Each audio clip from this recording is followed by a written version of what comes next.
तृणवत्तवम् ज्येष्ठराजं ब्रह्मणां ब्रह्मणत्वदानत्रिन्बन्नोदवित्सेतदातनग् स्वाहा ॐ एकदन्ताय विद्महे वक्रतुण्डाय धीमहि तन्नो दन्ते प्रचोदयात् स्वाहा ॐ नमो भ्रातपतये नमो गणपतये नमः प्रमदपतये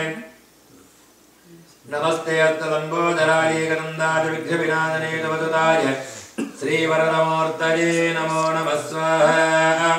ॐ गणानां त्वा गणपतिं ववामहे कविं कवीनामभद्रवत्तमम्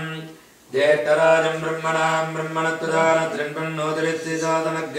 स्वाहा एकदन्ताय विद्महे वक्रतुण्डाय धीमहि तन्नो दन्ते प्रचोदयात् स्वाहा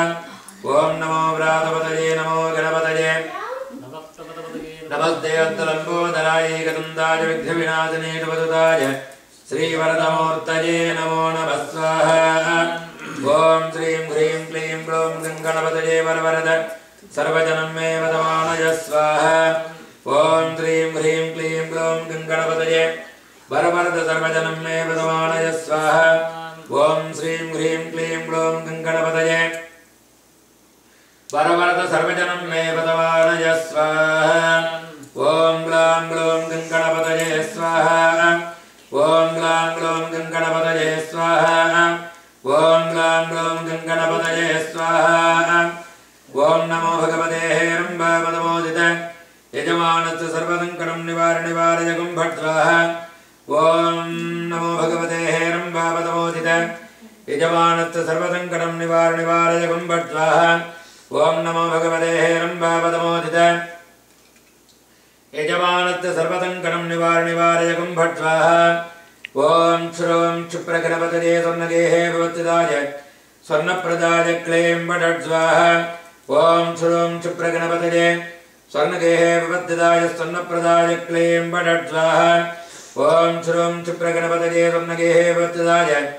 स्वर्णप्रदाय क्लीं वटट् स्वाहा गं गणपतये स्वाहा ॐ गं गणपतये स्वाहा ॐ गं गणपतये स्वाहा ॐ ग्लां ग्लौं गं गणपतये स्वाहा ॐ ग्लां ग्लौं गं गणपतये स्वाहा ॐ ग्लां ग्लौं गं गणपतये स्वाहा ॐ आदित्यादिनवग्रदेवताभ्यः स्वाहा ॐ मातुत्तरतदावर्तमानोडवेडजन्नमृतमर्दं च हिरण्यजेटद्विदारतेन देवो जातभुवनाभिपश्यन् स्वाहा अग्निं दूतं वृणेमहे होदारं विश्ववेदतं यस्य यज्ञस्तदकृतं येनाभिदेवतवतपशूनां चतुष्टदावत तद्वता निष्क्रियतजं भागमेतराजत्तोढा यजमानस्तसन्तः स्वाहा अजदेवता प्रत्यविदादिदाय भगवते संसूर्यग्रगाय स्वाहा सूर्यग्रहदोषो अस्तु सूर्यग्रहप्रदातसिद्धिरस्तु सर्वामवर्तर्नश्चतो आयुर्वर्धत सत्याः सन्ते यजमानस्य कामाः